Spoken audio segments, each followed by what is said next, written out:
Allons enfants de la patrie, le jour de gloire est arrivé. Le général de Gaulle avait cadenassé cette histoire derrière le secret défense. Mais un manuscrit a traversé le rideau de plomb. Ce sont les mémoires d'un atomiste français. L'auteur nous laissa aussi des images en Super 8. Il s'appelait Bernard Ista. Et voici son histoire. Son regard en coin est celui d'un cinéaste amateur.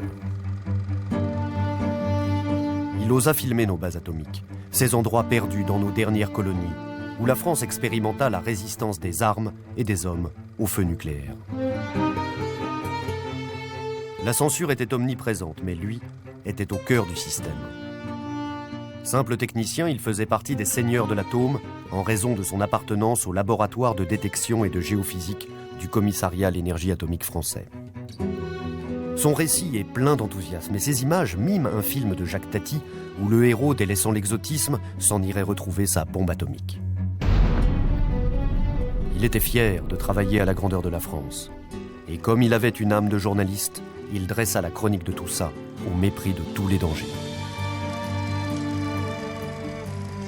Il a eu le courage de prendre des films alors que c'était interdit. Partout c'était marqué, défense de prendre des photos, défense de filmer, etc.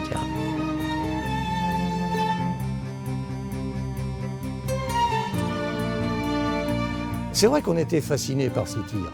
C'était une expérience fabuleuse, imaginez. C'était l'euphorie, la bombe atomique. Vous vous rendez compte, on va faire exploser une bombe atomique. Je suis fier d'avoir été là-bas parce que j'ai fait mon service et j'étais content de faire mon service, mais je ne m'attendais pas à ça. Ils nous mettaient dans des conditions à risque. Mince, on n'est pas des cobayes, on n'est pas des rats, des souris, on est des êtres humains. Je me bats pour ceux qui ne peuvent plus parler aujourd'hui, ils sont morts. Comme les autres, notre Jacques Tati de la bombe A ignorait que ses supérieurs qui préparaient la guerre nucléaire avaient un pourcentage de pertes et qu'il en ferait partie.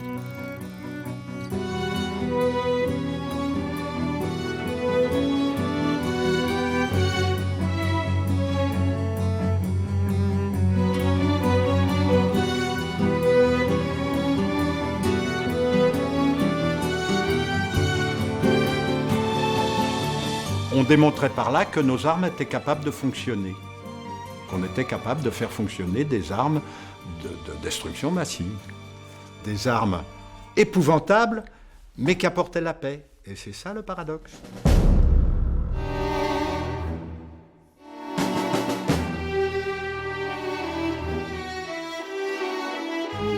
Après les hécatombes de la Seconde Guerre mondiale, les promoteurs du feu nucléaire proposaient la paix par l'équilibre de la terreur.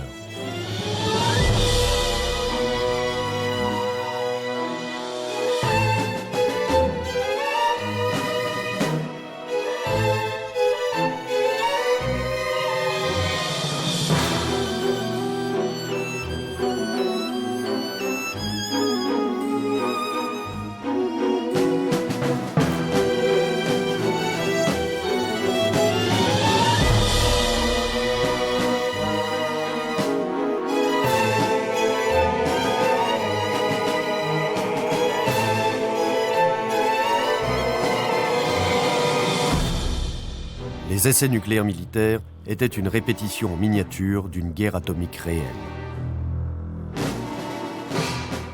L'état-major considéra que 7% des hommes engagés dans les expérimentations nucléaires militaires pourraient être irradiés.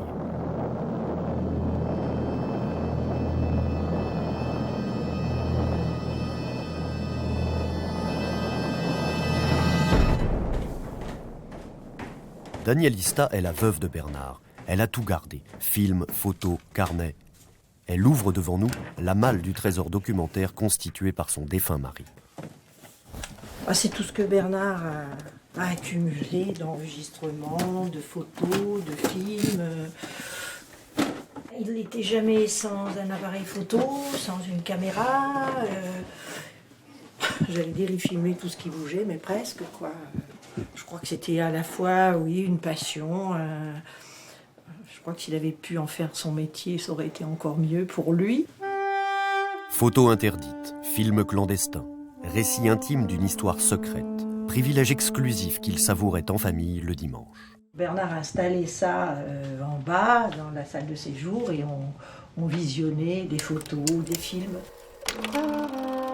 Première bobine, premières images. Le laboratoire.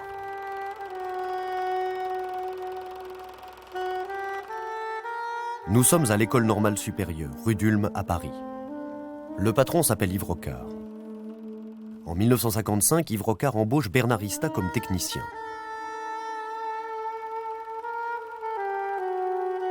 Passionné de cinéma, Bernard filme déjà ses collègues, comme s'il savait qu'un jour, toute cette histoire devrait être racontée. Dans ce labo, il a appris beaucoup de choses, et en particulier sous l'égide de M. Rocard, qui formait ces gens vraiment, et qui leur ouvrait, c'est peut-être un bien grand mot, mais je pense qu'il leur ouvrait les portes de la connaissance, quelque part, vraiment. Et c'est ce en quoi les gens l'admiraient beaucoup. Hein. Homme d'action plus que d'équation, le boulot de Bernard Rista au laboratoire consiste à mettre en place les premières stations de détection géosismique conçues par le professeur Rocard. Un dispositif permettant de repérer les tirs atomiques américains, anglais et russes. Les services secrets français soutiennent ce projet et grâce à eux, les techniciens d'Yves Rocard installent leurs antennes dans des lieux insolites. De l'espionnage nucléaire à distance.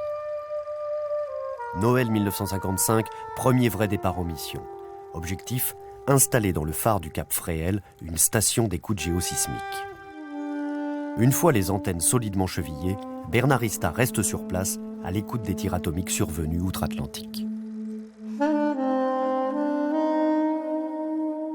Il faut reconnaître qu'il n'est pas donné à tout le monde de passer Noël et le jour de l'an au sommet d'un phare construit par Vauban. Grimper les escaliers pour atteindre la deuxième pièce exiguë du phare me réchauffait. Mais là-haut, les pierres disjointes laissaient passer un vent glacial. Qu'importe. Plus on souffre, meilleure est la récompense. Quelques jours plus tard, Bernard Rista et ses collègues entendirent la résonance géosismique des tirs nucléaires américains qui se déroulaient dans le Nevada. Russes, Chinois et Américains se livraient alors à une course aux armements nucléaires. Dans le désert du Nevada, l'US Army ne faisait pas dans la demi-mesure et des centaines d'hommes furent exposés au feu nucléaire.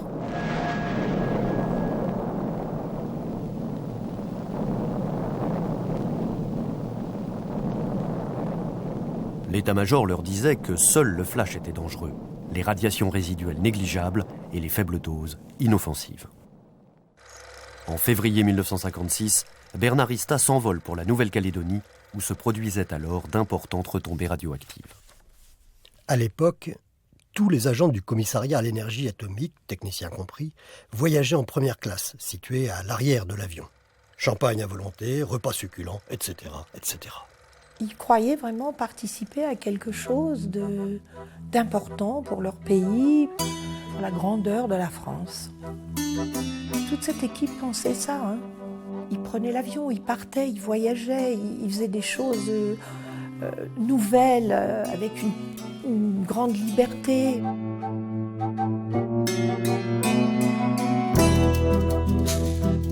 C'est quelque chose qu'il faut dire, parce qu'ils étaient fiers, hein, quelque part.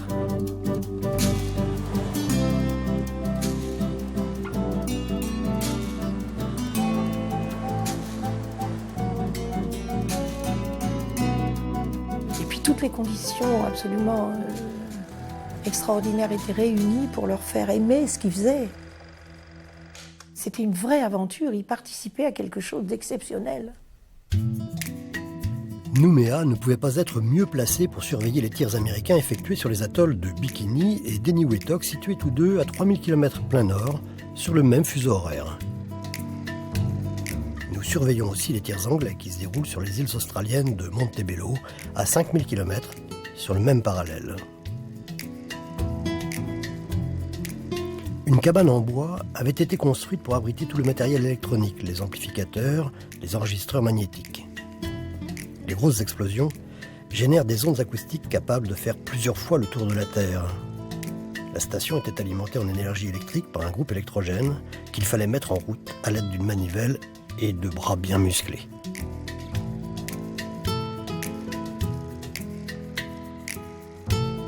Nous passions notre temps à observer tous les phénomènes atmosphériques captés par nos antennes géantes. Et nous avons constaté ainsi, à plusieurs reprises, des pluies radioactives élevées sur Nouméa, provoquées par les tirs anglais en Australie.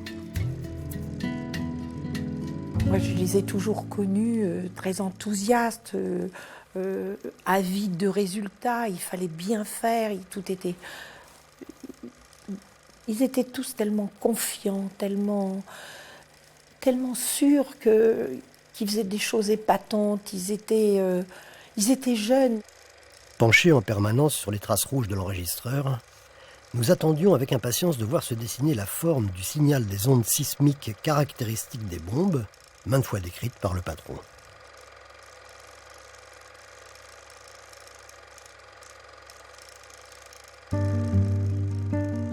Leur mission dura 5 mois.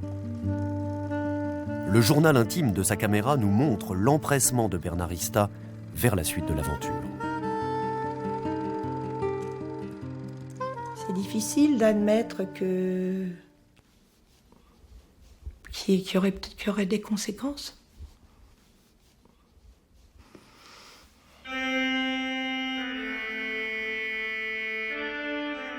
Avant même d'avoir la bombe, le commissariat à l'énergie atomique tourne des films à la Stanley Kubrick, comme celui-ci.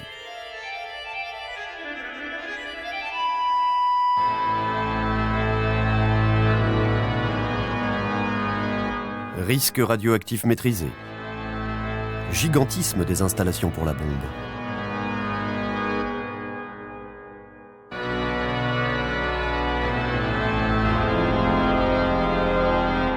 La France nucléaire construit son image.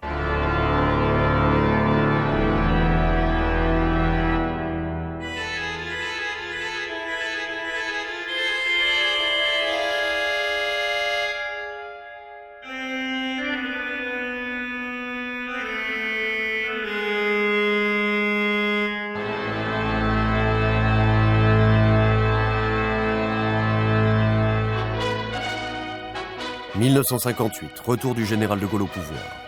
Il confirme le programme nucléaire militaire. Le voici en visite au centre nucléaire secret de Bruyères-le-Châtel, nom de code B3. Le général de Gaulle a un objectif, c'est rendre à la France sa grandeur.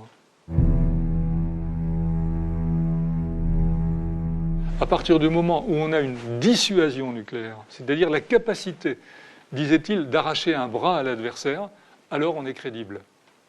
Donc, il fallait absolument que, pour la grandeur de la France, on puisse réaliser les essais le plus vite possible, le mieux possible, avec la plus grande puissance possible. Et c'était donc une raison d'État qui passait avant tout. Et de nombreux ingénieurs, au-delà donc de leur qualité technique et de leur passion pour la technique, étaient convaincus par le général de Gaulle qu'en plus, il remplissait une mission pour la France.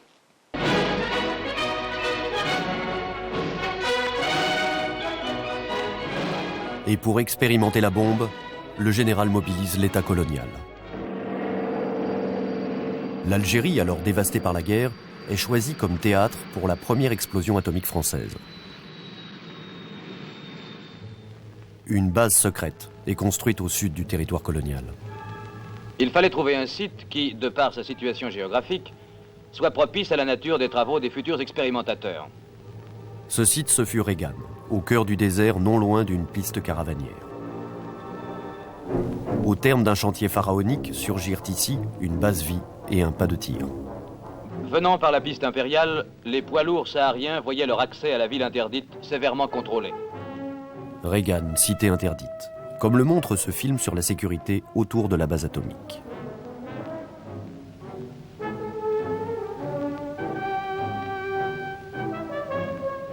La partie sensible de la base, invisible depuis l'extérieur, se compose de 5 niveaux de galeries souterraines. Fin 1959, Bernardista et ses collègues s'envolent pour Adrar, à 140 km de la base atomique de Regan. Latitude 2753 nord, longitude 0016 ouest. C'est l'endroit choisi par le professeur pour implanter le premier super microbarographe en Afrique, Adrar, en plein milieu du Sahara algérien. C'est une belle et pittoresque bourgade avec son aéroport, son musée, son poste militaire, son hôtel-restaurant, sa palmeraie et sa place du marché grande comme celle de la Concorde à Paris, où les bouchers égorgent les chameaux que l'on retrouve le soir dans nos assiettes. Le Sahara fut pour moi une expérience inoubliable. Pour le chantier de l'installation du super micro-barographe, un système de tuyaux enterrés, nous avons recruté des manœuvres sahariens, les pélos, je ne les oublierai jamais. Qu'ils étaient gais, ces enfants du désert. Une parade de pelles et de pioches nous signifie leur joie.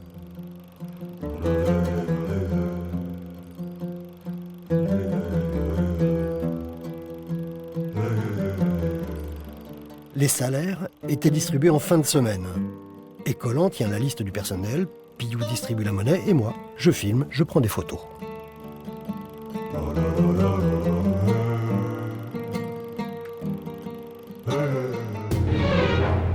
Retour sur la base atomique de Reagan, où des appelés du contingent arrivent en renfort.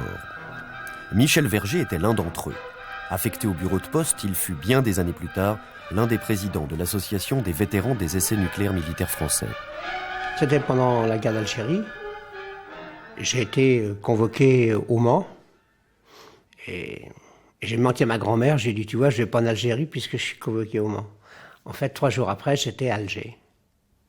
Et j'ai fait 27 mois en Algérie. Comme moi, j'étais postier, je suis rentré à la poste militaire. Et puis, j'apprends par hasard qu'il y avait un petit poste qui se libérait dans le désert, où on était tranquille.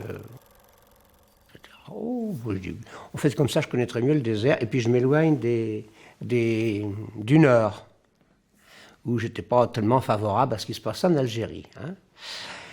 Et bien, je suis arrivé à Reagan,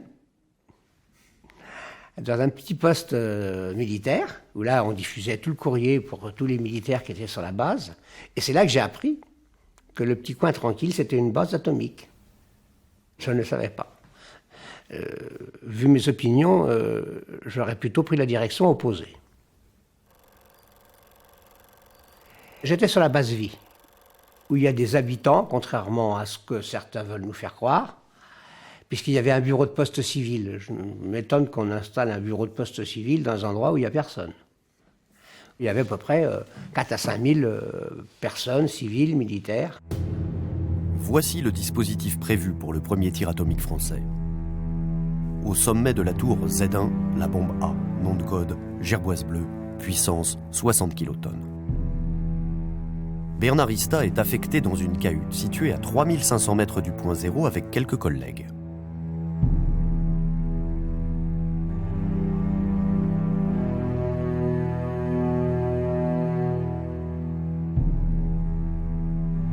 Autour du pas de tir, à distance régulière, des engins des 3 armes et des mannequins.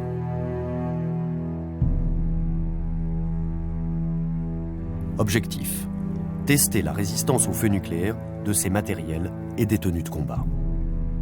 Bernard Ista est aux premières loges au moment de l'explosion de Gerboise bleue.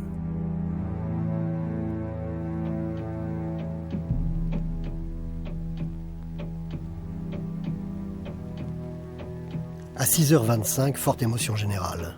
Annonce de l'opération Gerboise bleue pour 7h04. Le général Ayret dirige l'opération. Ce n'est plus qu'une question de minutes. L'assemblage de l'engin se termine à H-4 minutes. La mise à feu est lancée. Plus aucune intervention n'est possible. À H-5, je mets mes lunettes noires de protection, j'ai la main gauche sur la poignée de la porte, mon Leica sur le ventre. Puis le seconde. On nous a fait sortir du bureau de poste militaire, allongé sur le sable, à l'inverse de l'explosion, les yeux fermés, la tête dans le bras, et 7h04. 5, 4, 3, 2, 1, feu. Dans la cahute, j'aperçois le flash dans la rainure de la porte. Je me précipite au dehors, enlève mes lunettes. Une lueur jaune orangée inonde le désert. Mes yeux se braquent instantanément sur la boule de feu et je me précipite sur la caméra, réglée 64 images secondes. Moi j'ai pensé, ils ont foiré leur coup. Je ne pensais pas que là, il y avait l'éclair et après le bruit et que ça mettait un certain temps avant d'arriver.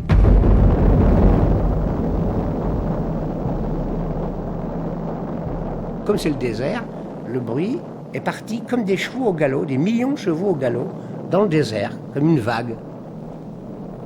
Et le bruit s'est perdu dans le désert, parce qu'il n'y a rien qui retient, en fait.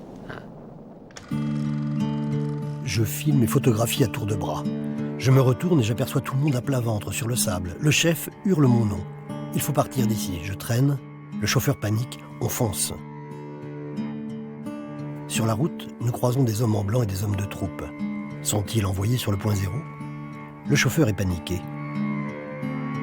Un nuage noir se soulève au pied du champignon. Nous rentrons à la base sans encombre. Le nuage radioactif, entraîné par les vents de la haute atmosphère, se déplace vers le sud-est, au-dessus des régions désertiques. Le service cinéma des armées filme le développement du nuage atomique. À 300 km au sud-est, la zone de radioactivité est déjà complètement inoffensive. Officiellement, Gerboise Bleue ne fait pas de retombées radioactives. J'ai un document de la marine. C'est incroyable. Si quelqu'un écoute et qu'il est scientifique ou un petit peu formé, il ne va pas le croire. Qui dit tout simplement que 90 secondes après l'explosion, les radiations retardées ne sont pas dangereuses. Je répète, 90 secondes après l'explosion, un document de 65 de la marine, les radiations retardées ne sont pas dangereuses. Or, c'est vraiment de la désinformation pour ne rassurer les gens.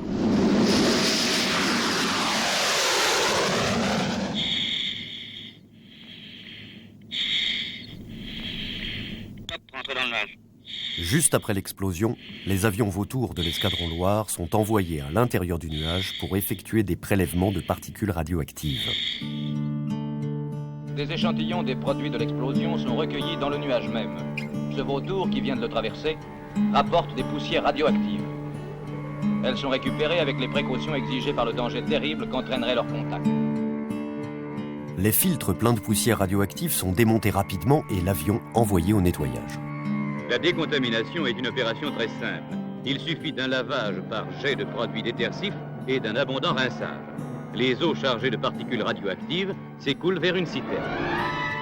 Le vautour, sa toilette achevée, est prêt pour une nouvelle mission. Officiellement, rien n'a signalé. Mais en y regardant d'un peu plus près, on s'aperçoit que la propagande ne montre pas tout. Retour au démontage des filtres pleins de poussières radioactives. Pour se protéger des radiations, les techniciens interviennent derrière un mur de plomb. Ces photos nous ont été envoyées par le chef de l'équipe de décontamination. Elles montrent clairement que malgré le danger, tous les hommes ne sont pas équipés d'une tenue de protection complète, loin s'en faut. Ignorance des risques ou inconscience du danger? L'État, pour pouvoir continuer tranquillement les 209 essais nucléaires qui suivaient, c'est-à-dire 45 aériens et 193 souterrains, a sciemment menti sur la dangerosité des essais nucléaires et n'a pas pris des précautions qui auraient pu alerter sur le danger. Dans l'après-midi de Gerboise Bleue, il fallut récupérer les capteurs et appareils enregistreurs restés sur le terrain. Je faisais partie d'une équipe de 3. L'équipement, tenue chaude contre la radioactivité avec capuche, bottes, gants et masque à gaz. Nous sommes dans un monde à part. Le sauna n'est qu'une plaisanterie à côté. Je suis trempé de la tête aux pieds en très peu de temps. Nous sommes allés très près de la zone contaminée et le spectacle du cercle de sable vitrifié, ce noir inquiétant, n'arrange rien. Au retour, une coupe de champagne frais en plein désert, je vous assure que c'était divin. Dès la première bombe A, Bernardista fut donc renvoyé sur le point zéro, et il est loin d'avoir été le seul. Un rapport du ministère de la Défense raconte en détail comment, à l'occasion de Gerboise Verte, 4e bombe A française, un escadron de chars AMX, un escadron de reconnaissance et une compagnie d'infanterie ont été envoyés en manœuvre en zone nucléaire. Au total, plus de 50 hommes volontairement exposés. Objectif, étudier les effets physiologiques et psychologiques produits sur l'homme par l'arme atomique afin d'obtenir les éléments nécessaires à la préparation physique et à la formation morale du combattant moderne. Nous avons retrouvé 2 survivants de cette opération. Ils ne s'étaient pas revus depuis 50 ans.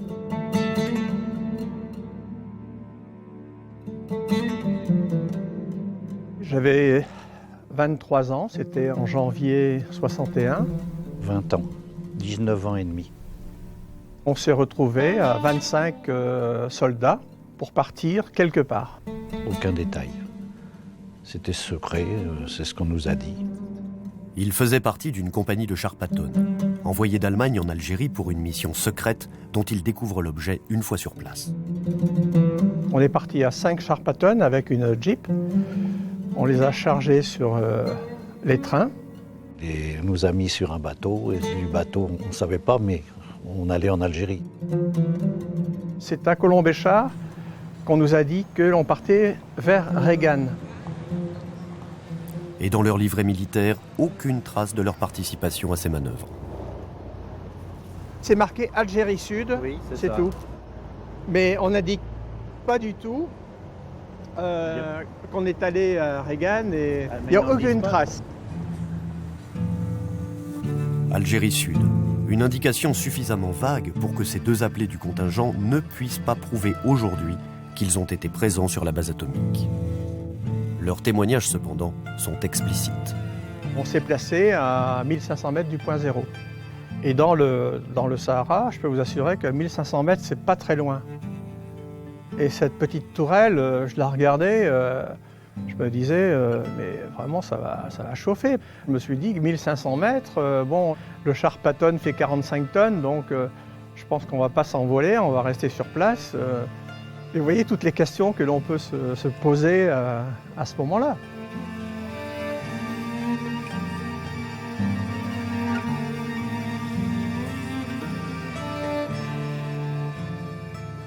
Mes yeux étaient fermés, j'avais la tête dans mes genoux, j'étais dans le char et donc la lumière passait que par l'écoutille. Et malgré cela, je voyais la lumière, les yeux fermés. Et après, l'onde de choc arrive, c'est-à-dire que le char a bougé, 44 tonnes, et ça a bougé beaucoup. Je suis sûr qu'il a fait un bond de l'avant à l'arrière, au moins 30 à 40 cm. Pendant quelques minutes, ça a été vraiment... Le cœur battait très fort. Hein. Je vous assure que... On a peur. On ne peut pas expliquer parce qu'on sait presque la fin du monde. On a eu la consigne de passer au point zéro. On nous a dit, bon maintenant, on délimite les zones radioactives. On était commandé par notre chef de groupe et puis par hélicoptère. Plus on avançait vers le centre, le point zéro, avec le compteur GGR que chaque char avait, on mesure la radioactivité. Le chef de char communiquait ça à la centrale et puis après il l'utilisait. Il nous disait, bon, stop, faites demi-tour, allez à droite, allez à gauche. Alors ça faisait comme une étoile.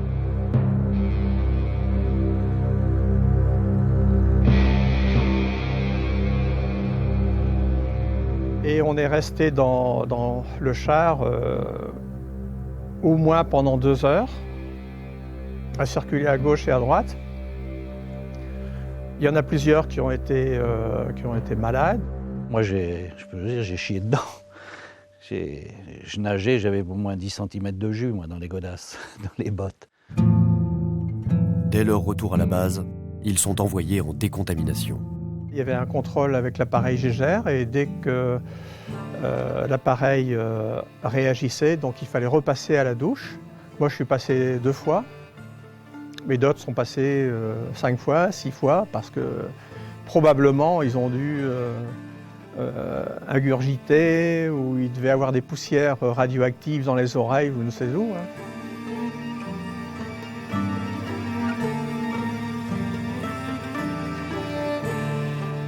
Selon le rapport de l'époque, ils n'auraient pris que de faibles doses ce jour-là.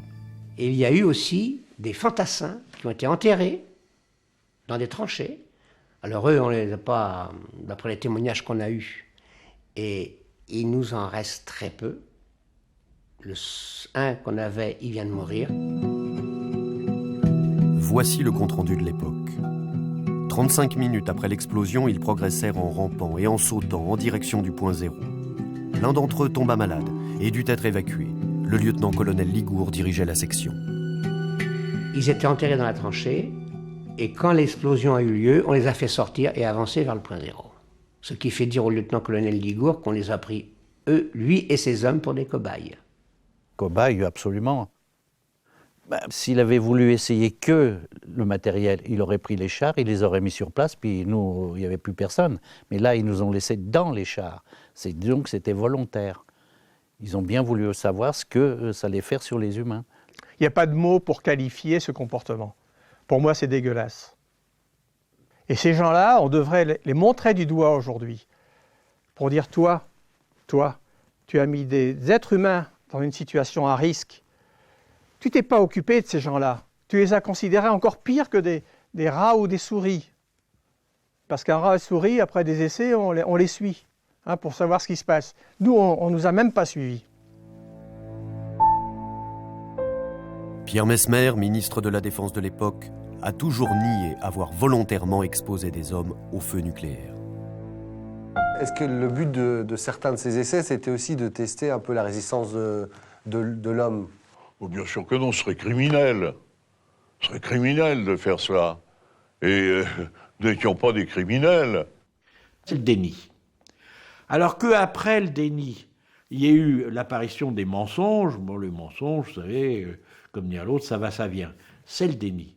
Et c'est le truc qui fait le plus souffrir. C'est de nier l'évidence. Alors, je m'adresse à tous les présidents des nations, dont le mien, qu'ils arrêtent de jouer avec des pétards dont ils ne savent pas que ça brûle, et qu'ils retrouvent mes 24 amis qui me manquent aujourd'hui, Chello, Germain, Matika et les autres. 50 ans. C'est tout. Merci. 25 avril 61.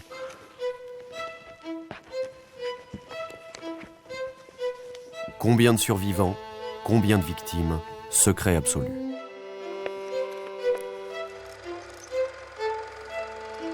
Lorsqu'on le voit sur ces images tournées peu après les explosions atomiques, difficile d'imaginer que Bernardista était la veille sur le point zéro de Gerboise Bleue. À l'époque, la propagande martelait deux mots.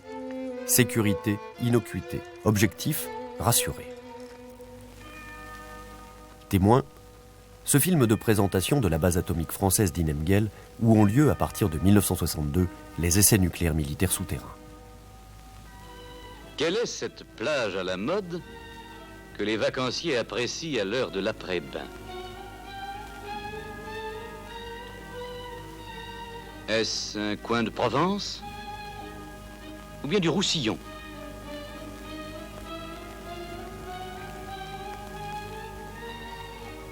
Mais que font là ces personnages insolites? Une sorte de club méditerranéen atomique, dont Bernardista loue dans ses mémoires le confort des installations. Ces baraquements que l'on voit à l'image, il y dormait.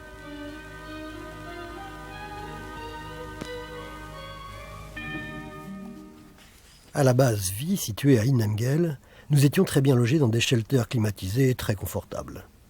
Un barman mettait de l'ambiance avec sa chanson préférée, « Le lion est mort ce soir ». Lui qui filma la paye des pélos ne nous parle pas du bidonville où il vivait. Celui-ci jouxtait la base.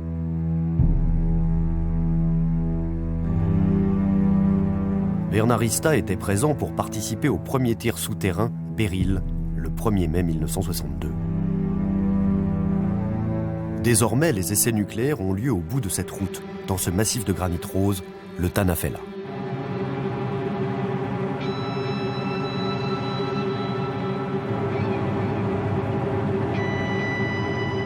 C'est une montagne de 2000 mètres d'altitude, percée de part en part de galeries souterraines, où des appelés et des pélos travaillaient à main nue.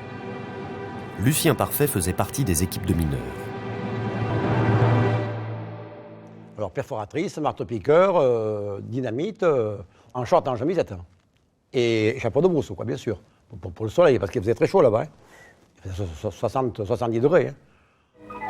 Voici le compte-rendu officiel du tir Beryl. 3, 2, 1, 0.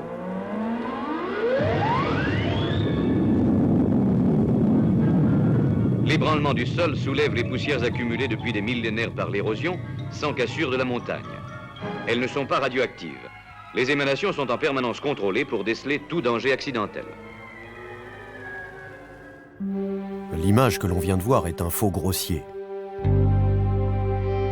Bernardista se trouvait dans l'un de ses baraquements au pied de la montagne. Ironie du sort, il avait emporté avec lui son magnétophone Nagra.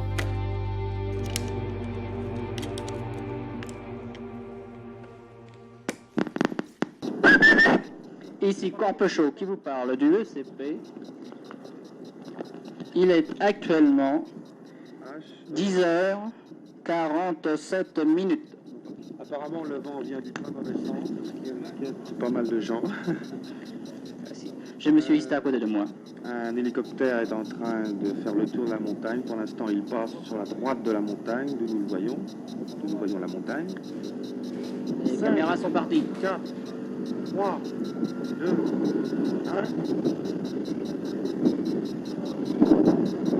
Coloration formidable.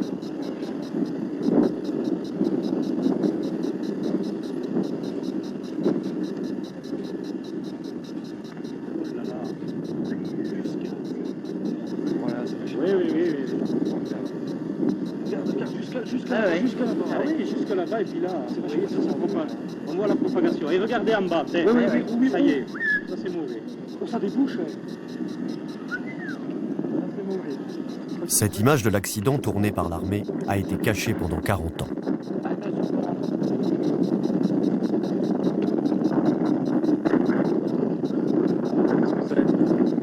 C'est la galerie qui débouche. Allez, rentrez avec Abby. Allez, avec Abby.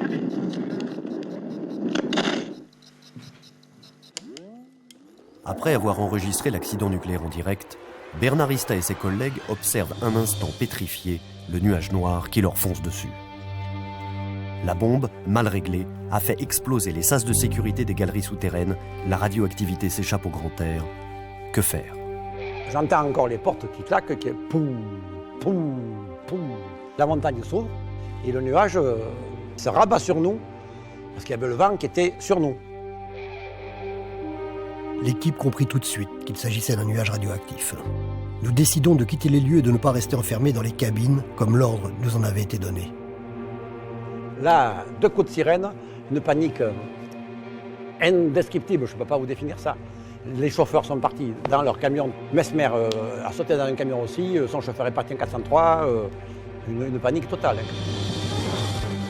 Chacun monte dans le véhicule à sa disposition, masque à gaz sur le nez.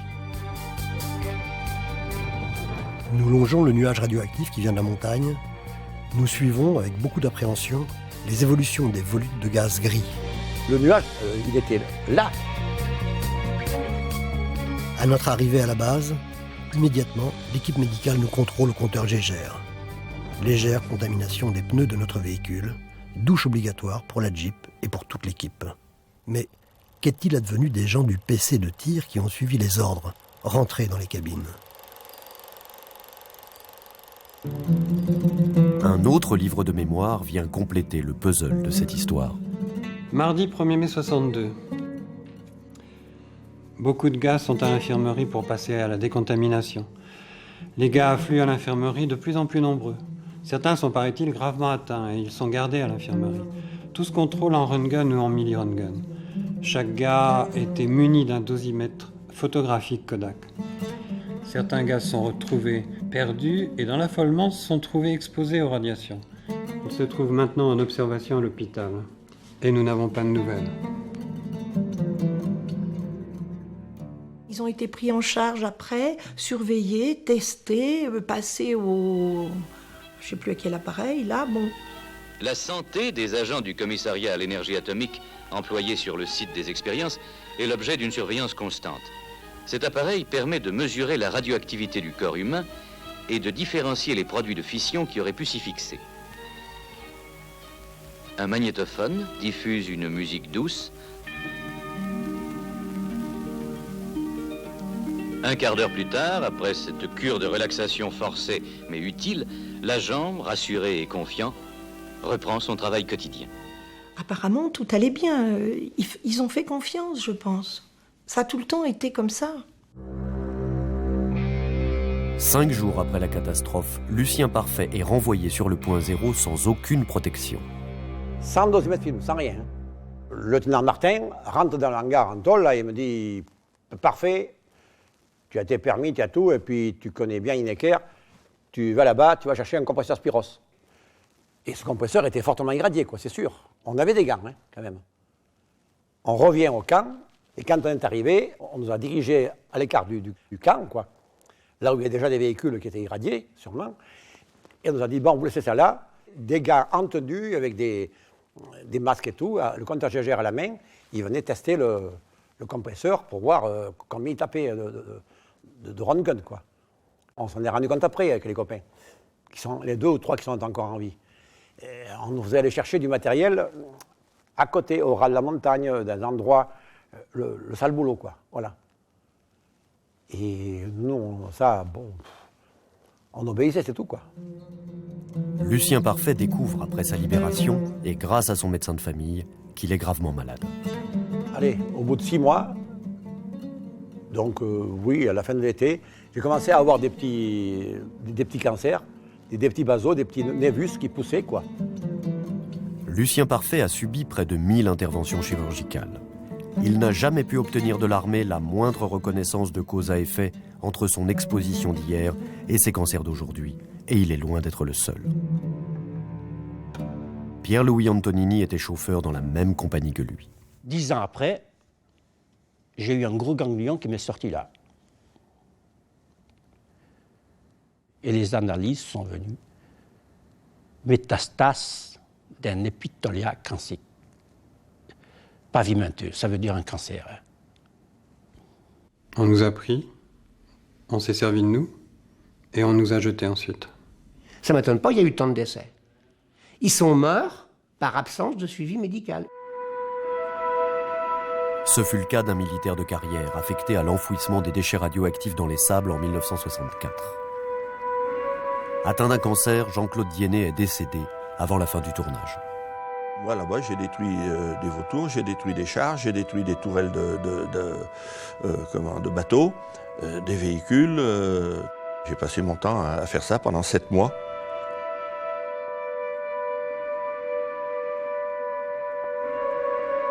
J'ai vu des tenues chaudes, des gens en tenue blanche, on les appelait des guignols, nous, en rigolant, mais c'était des civils du CEA qui venaient encore faire des relevés sur place. Mais moi, je n'ai jamais eu de tenue. Les gradés de la compagnie, ils étaient dans la même tenue que nous. Pâte au gaz, chèche, chapeau, de temps en temps le treillis, et puis c'est tout. Mais on n'avait pas de tenue de décontamination, donc on ne se faisait pas souci. Est-ce qu'ils étaient au courant, eux aussi, ces gens-là, hein, le capitaine, les lieutenants, les adjudants, les sergents-chefs, et tout ça, est-ce qu'ils étaient au courant, eux aussi, de ce qu'on risquait ? Parce que lorsque je suis arrivé là-bas, ni on m'a dit « vous êtes dans une zone contaminée, il faudra faire attention à ça, il faudra faire attention à ça ». Rien du tout à cette époque-là. Moi, j'ai dit que c'est une erreur volontaire. Pour pouvoir tranquillement faire des essais nucléaires sans que les appelés ou militaires de carrière rechignent à aller sur une base atomique. On a du mal à penser qu'on peut avoir précipité comme ça des gens dans une aventure où il y avait tellement de risques, et sciemment. Si c'était le cas, je dirais qu'on nous a volé beaucoup. Je dirais que...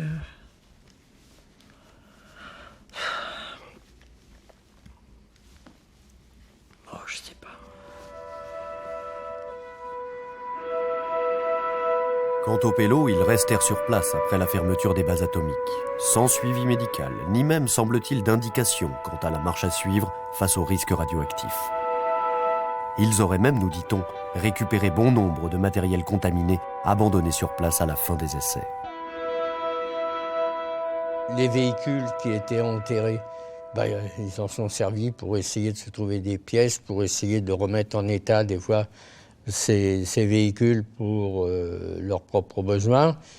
Pour eux, c'était une manne d'essayer de trouver un petit peu de quoi améliorer leur ordinaire.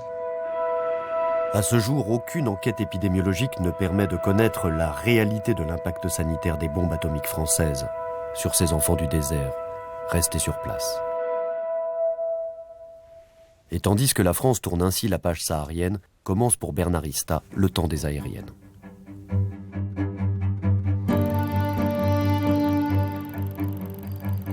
En route pour la Polynésie française, à 18 000 km de Paris, où une nouvelle base atomique est en cours de construction au milieu du Pacifique Sud. Bernard Ista s'envole pour des missions longue durée.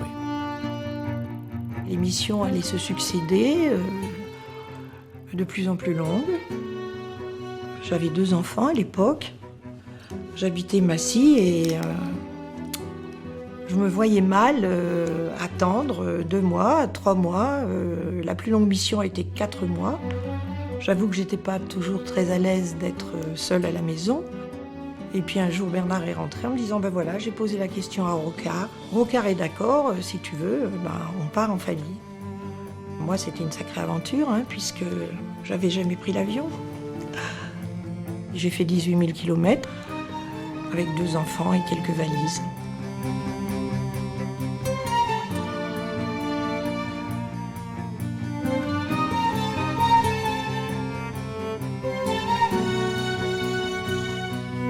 Je me souviens qu'il y avait, à l'époque, nous atterrissions et il y avait des gens en bas qui nous attendaient avec des fleurs. Il y avait 2 guitaristes. J'avais Marie-Claude dans les bras. Et on m'a passé des colliers de fleurs et ça sentait. Il y avait une odeur absolument extraordinaire.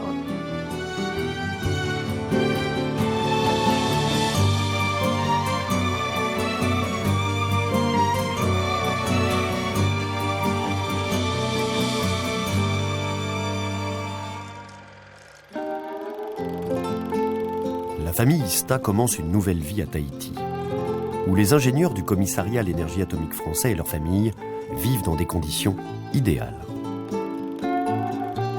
J'étais très jeune et je pense que ça a marqué toute ma vie.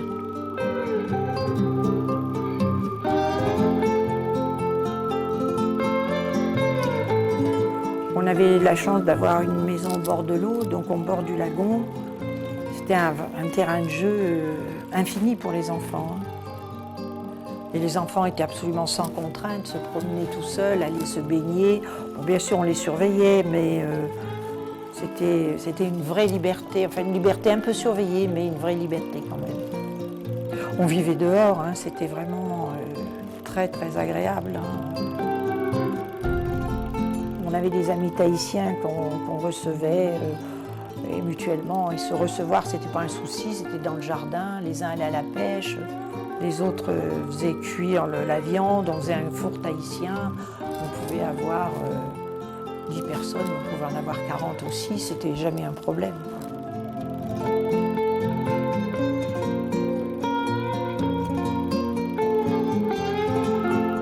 Une vie paisible à Tahiti, tandis que se prépare à 1000 km de là la première campagne de tir nucléaire prévue pour l'été 1966.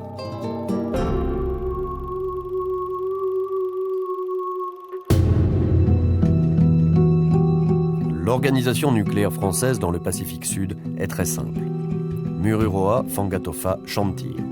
Tahiti, quartier général. Ao, base arrière. Et à quelques centaines de kilomètres au sud, l'archipel des Gambiers, une zone habitée.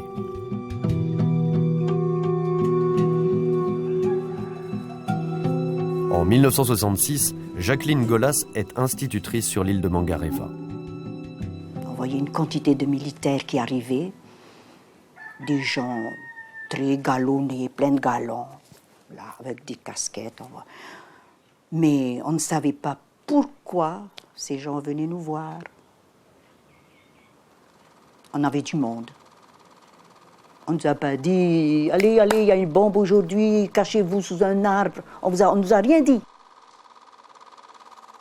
Bernard Ista filme avec l'œil d'un ethnologue ces enfants de Mangareva qui agitent des drapeaux bleu-blanc-rouge en signe de bienvenue. Tandis que leurs parents découvrent pour la première fois ces appareils nouveaux pour eux, nommés hélicoptères.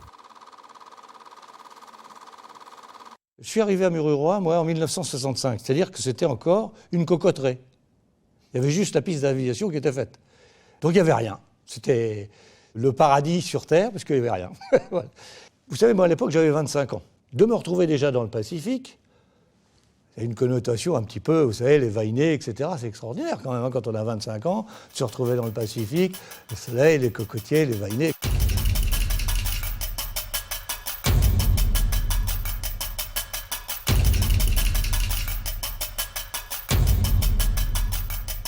Et puis, à l'époque, on n'avait aucune raison de mettre en doute ce que nos supérieurs, tant militaires que civils, nous disaient. Voici le De Grasse, navire amiral de la flotte. Et les bateaux bases, une armada. Son nom, la Force Alpha. En 1966, le général de Gaulle, chef de l'État colonial, s'invite pour la première campagne de tir et promet à la Polynésie de merveilleuses perspectives. Je tiens à dire à la Polynésie française combien la France apprécie le service qu'elle lui rend. Votre avenir, il peut être magnifique. À la suite de ce discours prometteur, des rumeurs circulent dans les îles au sujet d'une prochaine explosion atomique. On avait des petites choses qu'on nous disait, qu'on allait tirer, parce qu'ils étaient obligés, parce que ça faisait du bruit quand même. On montait sur le col de Natavaké, alors on nous disait, la lueur était là-bas, regardez bien, regardez. Et en effet, il y avait une lueur verdâtre.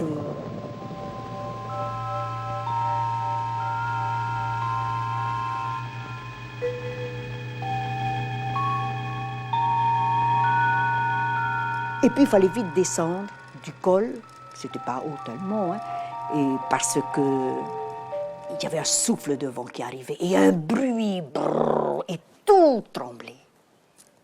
Tout tremblait, les cocotiers, tous les arbres tremblaient.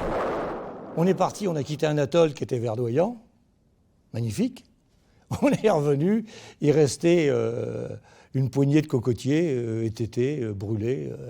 Donc un spectacle de désolation, de mort, de destruction.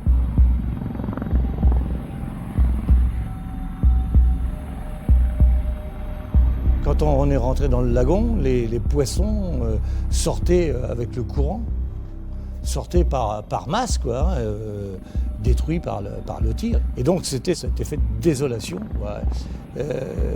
qui effrayait en soi, parce qu'on sentait comme planer comme une espèce d'ombre de mort. Si la mort pouvait ressembler à quelque chose, c'est l'image que j'ai retenue. Moi, quand la première fois, je suis retourné dans le lagon, après ce tir nucléaire.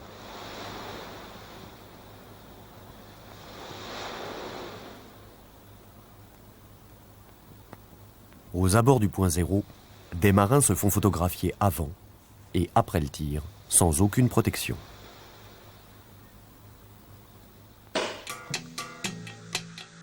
Après la bombe, l'état-major, lui, offre le champagne. Tout semble s'être bien passé avec Aldébaran, et le général de Gaulle s'annonce comme invité d'honneur sur l'île de Jacqueline. Il était sur Moruroa pour presser le bouton. Et ensuite, c'était prévu comme quoi qu'il allait venir dans la nuit à Rikitea et qu'on allait faire une grande fête. On a cherché qui avait un grand lit et le curé, comme c'était lui qui avait commandé mon king size, mon lit de 2 mètres sur 2 mètres. Il a dit, oh, la directrice a un lit. Oh, je crois que le général peut dormir là-dedans. Et vers les 8 heures du soir, le village commençait déjà à être en fête, recevoir le général de Gaulle, avec notre fameuse Marseillaise qu'on chantait très bien d'ailleurs, à la mongarévienne.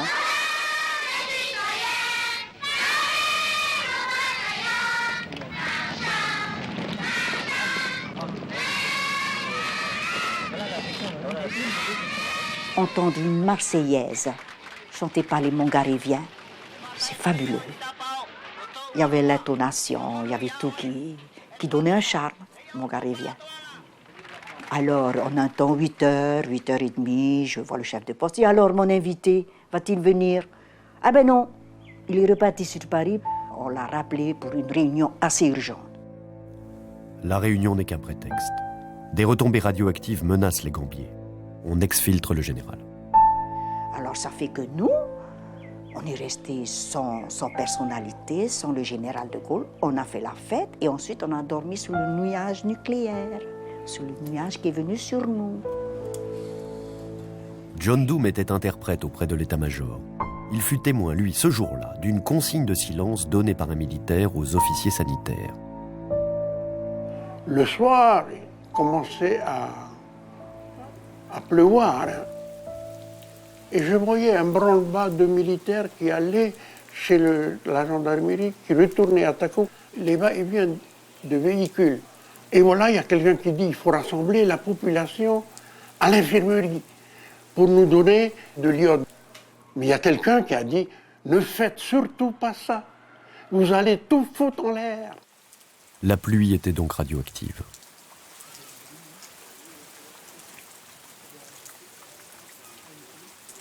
Pourquoi qu'ils ne nous ont pas prévenus?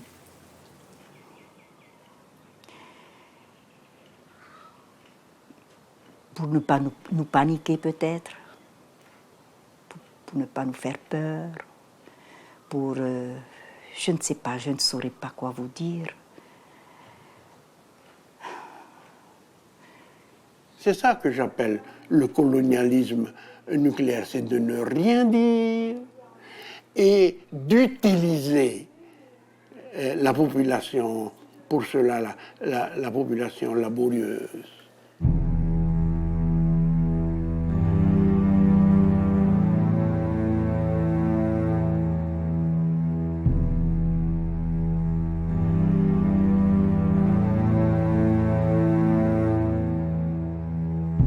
Pour les autorités françaises, une évacuation préventive de la population des Gambiers était exclue pour des motifs politiques et psychologiques. Ils savaient très bien qu'il y avait des enfants dans cette île. On leur a certainement dit qu'il y avait des enfants. Et s'il y a des enfants, il y a des instituteurs, des institutrices quand même. Il y a une école. Et pourquoi on ne nous a pas prévenus? Pourquoi nous, on ne nous a pas, je ne sais pas, fait quelque chose? Il y avait quand même 130 élèves. L'une des bobines de Bernard Ista nous montre qu'il fut de passage sur l'île de Jacqueline peu de temps après. Il s'intéresse lui aussi aux enfants, sans savoir que l'institutrice tenait au même moment la comptabilité de ceux qui tombent malades. Les enfants, ils avaient la diarrhée.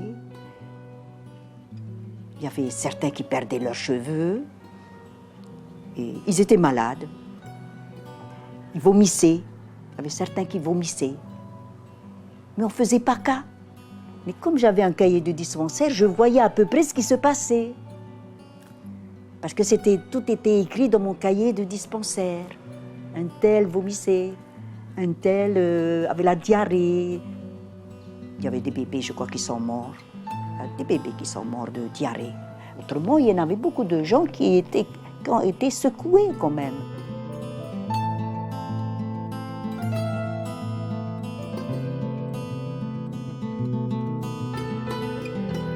Bruno Barillot, chargé du suivi des essais pour le gouvernement polynésien, pense à une relation de cause à effet entre les cas et les retombées des bombes.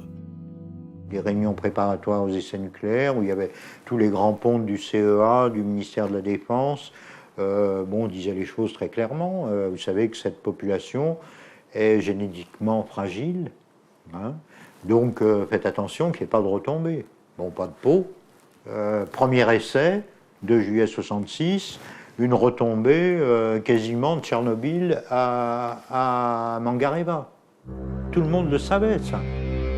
En effet, dans ce document classé secret de l'état-major, on rappelle les caractéristiques génétiques de la population des archipels et le risque d'impact des retombées radioactives sur leur génome humain.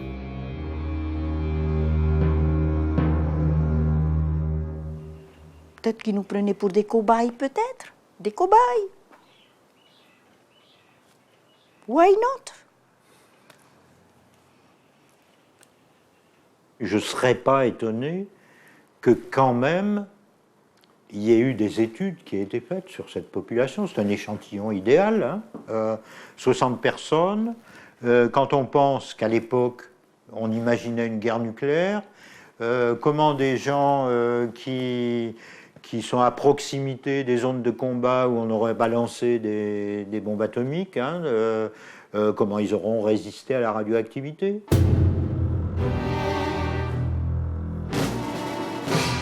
En 1967 eut lieu le tir Arcturus. Après l'explosion, des mesures détaillées sont en effet effectuées sur la population de Tureia.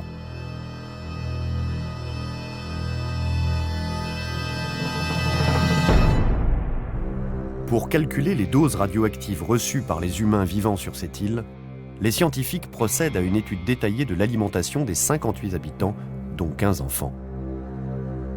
Bilan de la dose thyroïde des petits, 37,4 millisieverts et 24,6 pour les adultes. Aujourd'hui, on estime que 20 millisieverts constitue une dose dangereuse. Ce navire s'appelait La Coquille, un laboratoire flottant. À l'époque, il sillonnait après chaque tir les zones de retombées radioactives et effectuait des prélèvements. Ce film de propagande explique clairement l'enjeu de ces mesures. Tout est mis en œuvre pour faire taire les sceptiques de tout poil en matière de sécurité radiologique. Les gens qui ont mis en place le SMSR, que j'ai rencontrés, qui sont des vrais radiobiologistes, savent parfaitement que la nature est vivante. Il y a des organismes qui vont se mettre en route, qui vont transmettre la contamination et surtout la garder. Et donc, si vous allez la voir réapparaître dans les aliments, vous allez les voir réapparaître dans l'eau de boisson. Et donc, en fait, c'est l'exemple des situations après Tchernobyl, des dizaines d'années après, vous continuez à avoir une contamination récurrente. Sous le sceau du secret, le médecin-chef de La Coquille estime que bien que la population polynésienne soit insouciante et ne manifeste aucune curiosité pour les tirs, il sera peut-être nécessaire de minimiser les chiffres réels afin que les Polynésiens ne se doutent pas qu'on leur a caché quelque chose dès le premier tir.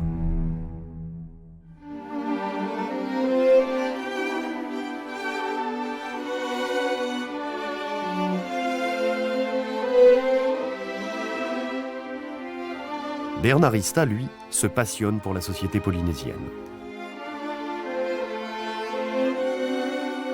De passage sur l'île de Jacqueline, il ne remarque pas l'abri antinucléaire offert par la France à la population locale. On mettait pendant 24 heures la population dans cette espèce de hangar pour, soi-disant, la protéger des retombées radioactives lorsqu'il y avait les essais aériens.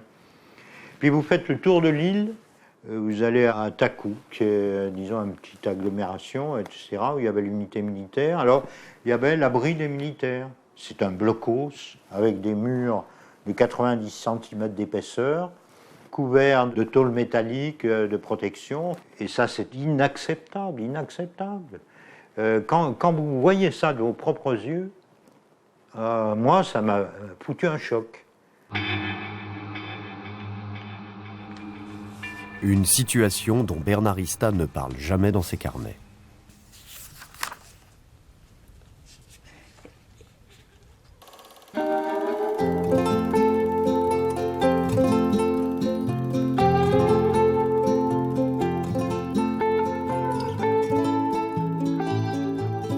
Ça, c'est l'atoll de Toureia, où ils sont restés quand même 6 ou 7 semaines, je crois, mais voire un peu plus, où il allait régulièrement d'ailleurs, avant, pendant et après les tirs. Mais il était toujours avec des Tahitiens parce que bon, eux seuls connaissaient bien le territoire. Et sur certains atolls, le fait d'avoir un Tahitien qui parlait le tahitien, ça facilitait les contacts.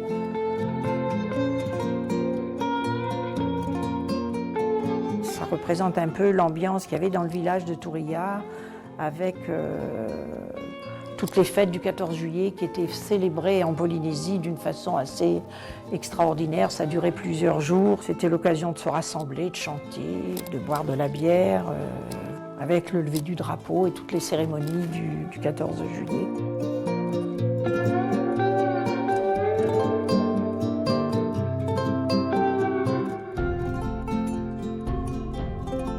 Le patron m'avait confié la détection optique du plus puissant tir nucléaire français, l'opération Canopus.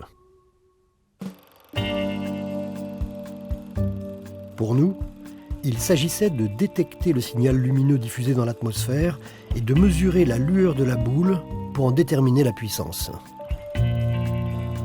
Avec ses collègues, Bernard Ista sillonne les atolls pour installer les appareils nécessaires à cette mesure. Les missions de détection géosismique étaient top secrètes. Les hommes ne parlaient pas. Enfin, on était de toute façon dans l'ignorance la plus totale. Hein. Moi, j'ignorais où Bernard partait, où il allait. Il prenait l'avion, il partait, je ne savais pas où il allait, s'il allait à Haut, à Muru, à à Doureya ou ailleurs, ou aux îles Gambier.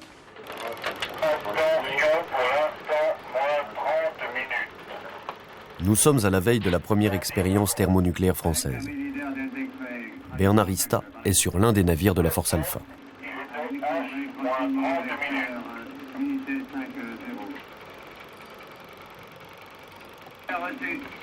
La bombe est accrochée sous le dirigeable. 8, 7, 6, 5, 4, 3, 2, 1, feu!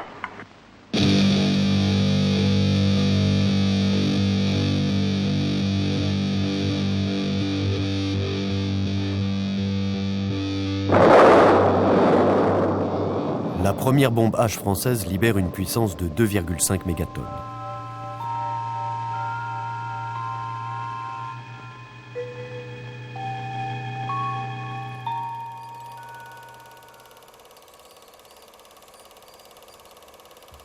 Entre chaque tir, le service de santé donne l'autorisation de se baigner dans l'eau du lagon. On apprendra plus tard que de la radioactivité s'infiltrait jusque dans les toilettes des bateaux bases.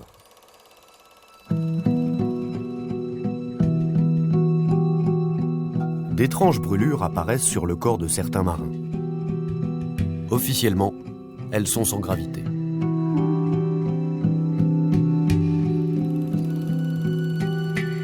Voici Rémi Matarere, collègue et ami de Bernard Ista.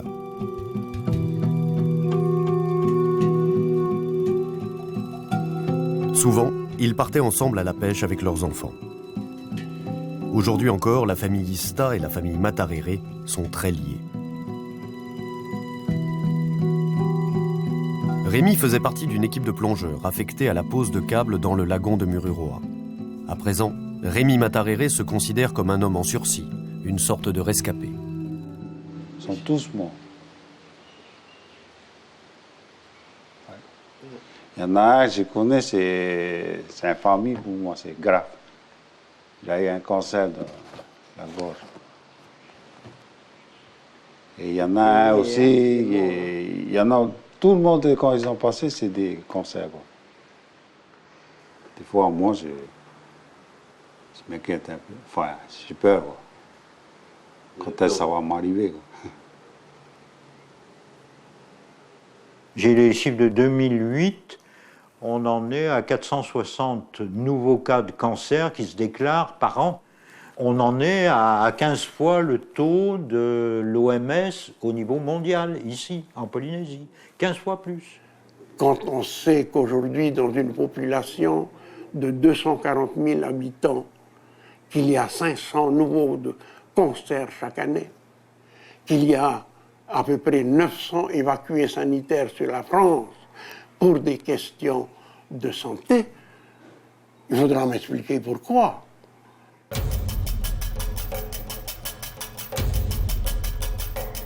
La France a une dette énorme vis-à-vis de notre peuple, de notre pays.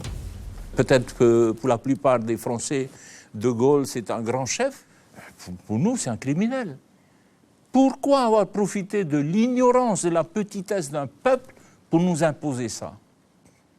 Et pendant plusieurs décennies, refuser de reconnaître qu'il y a eu contamination.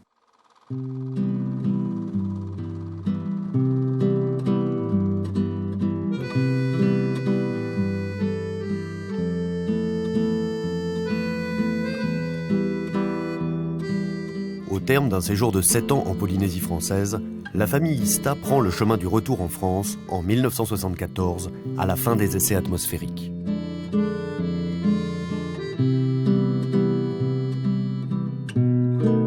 On rentrait, quoi, hein, mission terminée. Mon mari allait travailler alors en France et puis nous rentrions à la maison.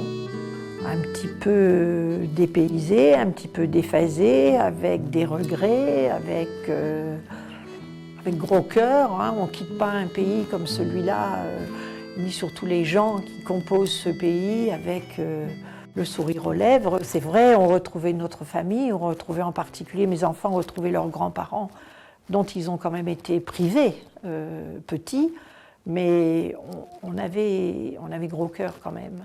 Au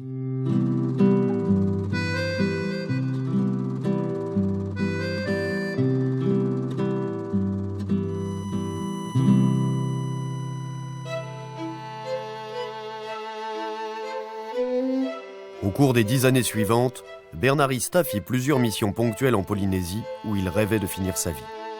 Il filma lui-même le dernier tir atmosphérique français, nom de code Verseau, à travers le hublot d'un Mystère 20 où il s'était embarqué.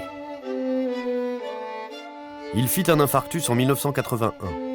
10 ans plus tard, son médecin de famille lui apprend qu'il est atteint d'un cancer du cavum, les fosses nasales arrière, une maladie rarissime, probablement due à l'inhalation de poussières toxiques. Bernarista décéda en 1998 au terme de 7 ans d'agonie.